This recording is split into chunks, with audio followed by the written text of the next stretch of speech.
गणपति जिनको याद करे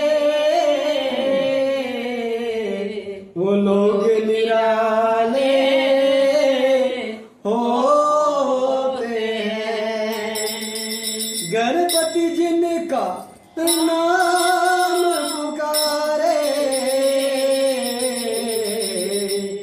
किस्मत वाले होते हैं। बुलावा आया है, गणपति ने बुलाया है।